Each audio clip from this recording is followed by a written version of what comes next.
pagtulong natin ay nasa pangalan ng Panginoon. Siya ang lumikha ng langit at lupa. Ating ipahayag ang ating mga kasalanan sa Diyos.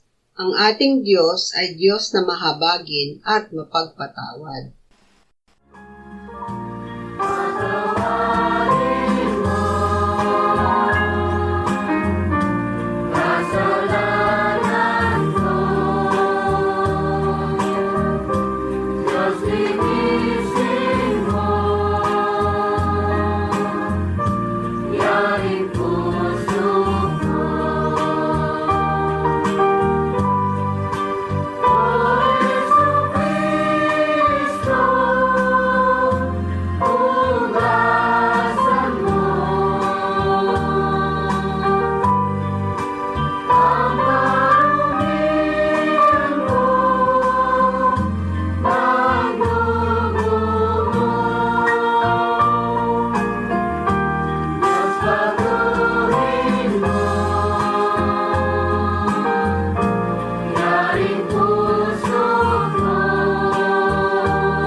Mapalad ang tao na pinatawad na iyong kasalanan at nalimot na rin ang kanyang nagawang mga pagsalangsang.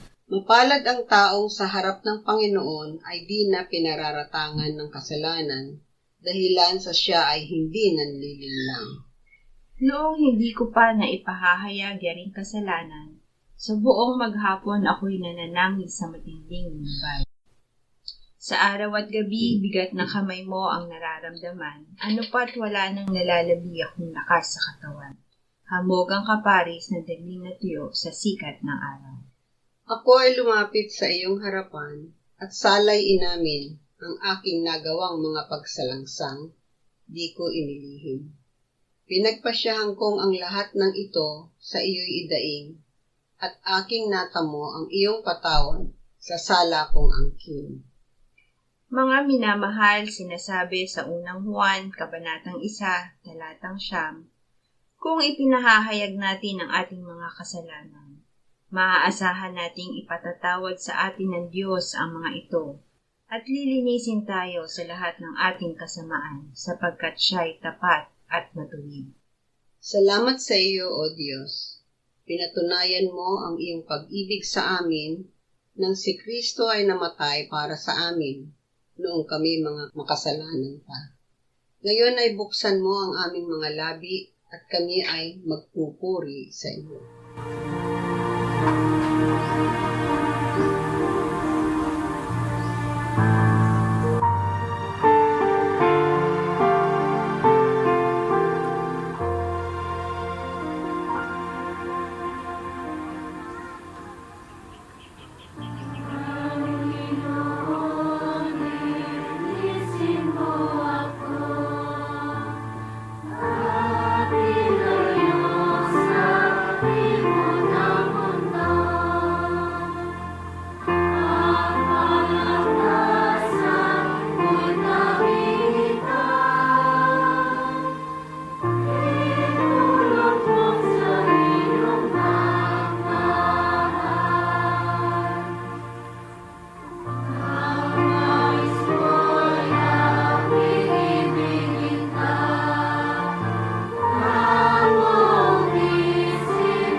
Ezekiel 36:25-27.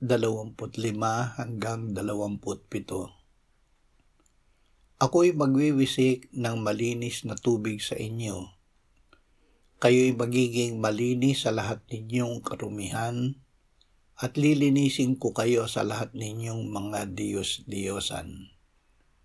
Bibigyan ko kayo ng bagong puso, at lalagyan ko kayo ng bagong espiritu sa loob ninyo. Aking aalisin ang batong puso sa inyong laman, at aking bibigyan kayo ng pusong laman. Aking ilalagay ang aking espiritu sa loob ninyo, at palalakarin ko kayo ng ayon sa aking mga tuntunin, at magiging maingat kayo sa pagsunod sa aking mga batas. Ang Diyos ang naglilinis. Ang Diyos ang gumagawa upang tayo ay linisin sa lahat ng kasalanan, dahil hindi natin kayang linisin ang ating sarili. Sinabi din niya, lilinisin ko sila sa lahat ng kanilang kasamaan at aking patatawarin. Mabubuksan ang isang bukal para sa kasalanan at karumihan. Kaya inaanyayahan niya tayo, pumarito kayo ngayon, at tayo'y magatuwiran sa isa't isa, sabi ng Panginoon.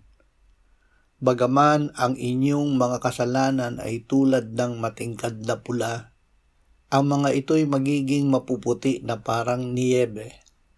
Bagaman ito'y mapulang-mapula, ang mga ito'y magiging parang balahibo ng tupa.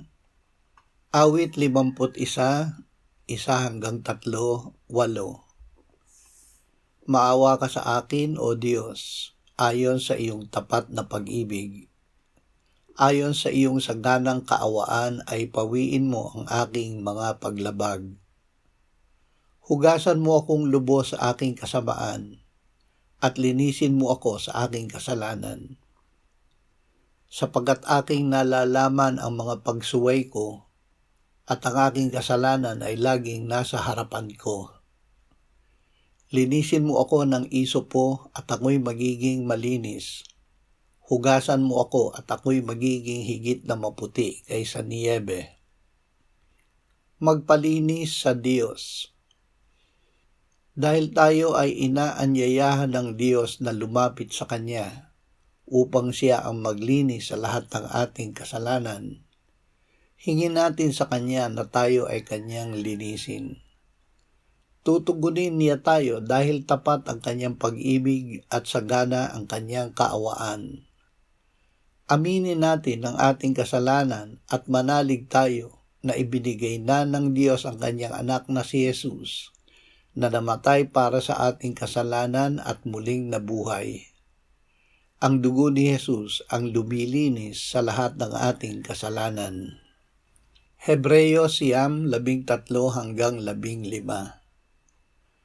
Kung ang dugo ng mga kambing at ng mga toro at ang abo ng dumalagang baka na iwiniwisik sa mga nadungisan ay makapagpapabanal sa ikalilinis ng laman, gaano pa kaya ang dugo ni Kristo na sa pamamagitan ng walang hanggang espiritu ay inihandog ang Kanyang sarili na walang dungi sa Diyos, ay maglilinis ng ating budhi mula sa mga gawang patay upang maglingkod sa Diyos na buhay. Kaya't Siya ang tagapamagitan ng isang bagong tipan upang ang mga tinawag ay tumanggap ng pangako na pamanang buhay na walang hanggan. Yamang naganap ang isang kamatayan na tumutubo sa kanila mula sa mga pagsalansang sa ilalim ng unang tipan. Magpalinis sa dugo ni Jesus. Sa ating pagtugon sa paanyaya ng Diyos na magpalinis sa Kanya, ibinigay niya sa atin ang Kanyang salita na nang ating mapakinggan ay lumikha sa atin ng pananampalataya na si Kristo ay namatay para sa ating kasalanan at muling binuhay ng Ama. Hindi tayo ihinihiwalay ng Diyos sa Kanyang pagkilos para tayo ay linisin. Kaya't aktibo tayong lumahok sa pagtalikod sa kasalanan at pagpapahayag nito. Ipahayag natin ang ating pananampalataya kay Jesus bilang tagapagligtas at pagsunod sa Kanya. Sa pamamagitan ng dugo ni Jesus, pinapatay ang pagdanasa sa kasalanan at binubuhay ang ating kalooban na labanan nito. Ang paglilinis ay hindi lamang panlabas. Ito ay pagbabago ng pagdanais at determinasyon na gawin ang mabuti na nakalulugod sa Diyos. Juan 17:17 hanggang 21. Pabanalin mo sila sa katotohanan, ang salita mo ay katotohanan. Kung paanong ako'y iyong sinugo sa sanlibutan, sila ay sinugo ko rin sa sanlibutan. At dahil sa kanila'y pinabanal ko ang aking sarili upang sila naman ay pabanalin sa katotohanan. Gayon may hindi lamang sila ang idinadalangin ko, kundi sila rin naman ang mga sumasampalataya sa akin sa pamamagitan ng kanilang salita, upang silang lahat ay maging isa. Gaya mo, Ama, na nasa akin at ako'y sa iyo, sana sila'y manatili sa atin upang ang sanlibutan ay sumampalataya na ako'y sinugo mo. Ang kaligayahan sa paglilinis ng Diyos. Sa ating pananalig na ang Diyos ang lumilinis sa atin sa lahat ng kasalanan sa pamamagitan ni Jesus na Kanyang anak at ng Kanyang dugo, tayo ay patuloy na pinababanal ng Diyos kahit tayo ay nasa sanlibutan. Ang Diyos ay nasa atin sa pamamagitan ni Jesus at ng Espiritu Santo. Ang sinimulan sa atin ng Diyos ay Kanyang lulubusin. Pakabanalin nawa kayong lubos mismo ng Diyos ng kapayapaan, at ang inyong espiritu at kaluluwa at katawan ay ingatang buo, na walang kapintasan sa pagdating ng ating Panginoong Hesukristo. Tapat ang sa inyo'y tumatawag, nagagawa rin naman ito. Tumugon sa paglilinis ng Diyos. Ang paglilinis ay gawa ng Diyos at ng Panginoong Hesus. Ito rin ay gawa ng tao dahil ginagawa tayo ng Diyos na maging aktibong kalahok sa paglilinis niya sa atin. Sa pamamagitan ng dugo ni Jesus ay pinapatay ang masamang pagdanasa na magkasala. Ito ay patunay na ang kapangyarihan ng Diyos ay kumikilos at ang pagdanais at kakayahang gawin ng kalooban ng Diyos ay binubuhay sa loob natin. Maligaya ang nakakaunawa nito dahil pinalalaya siya nito sa nakakapagod na pagsisikap na maglinis ng sarili na mag-isa, gamit ang sariling lakas. Alam niya na tanging ang Diyos ang nakagagawa nito. Hindi siya panghihinaan ng loob dahil tiyak na gagawin ito ng Diyos.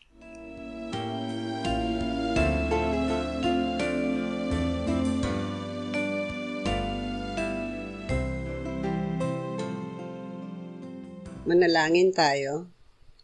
Panginoong Jesus, sinabi mo, malibang kainin ninyo ang laman ng anak ng tao at inumin ang kanyang dugo, kayo ay walang buhay sa inyo. Ang sino mang kumakain ng aking laman at umiinom ng aking dugo ay may buhay na walang hanggan, at akin siyang muling bubuhayin sa huling araw. Sapagkat ang aking laman ay tunay na pagkain at ang aking dugo ay tunay na inumin. Siya na kumakain ng aking laman at umiinom ng aking dugo ay nananahan sa akin at ako sa kanya. Kung paanong buhay ang Ama na nagsugo sa akin at ako ay nabubuhay sa pamamagitan ng Ama, gayon din siya na kumakain sa akin, siya man ay mabubuhay sa pamamagitan ko. Panginoong Jesus, aming tagapagligtas, tinatanggap ka namin sa oras na ito bilang aming tinapay ng buhay.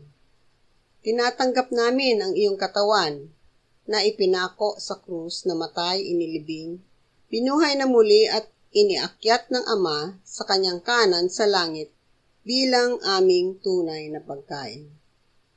Tinatanggap namin ang iyong dugo na nabuhos sa ikapagpapatawad ng aming kasalanan bilang aming tunay na inumin. Manahan ka at mabuhay ka sa amin upang kami ay mamuhay sa pamamagitan mo, kung paanong ikaw ay namuhay sa pamamagitan ng Ama. Salamat, Ama. Salamat dahil kay Kristo. Kami ngayon ay nakapamumuhay kasama mo kaisa ng Espiritu Santo. Sa iyo ang lahat ng kaluwalhatian ngayon at magpakailanman. Amen.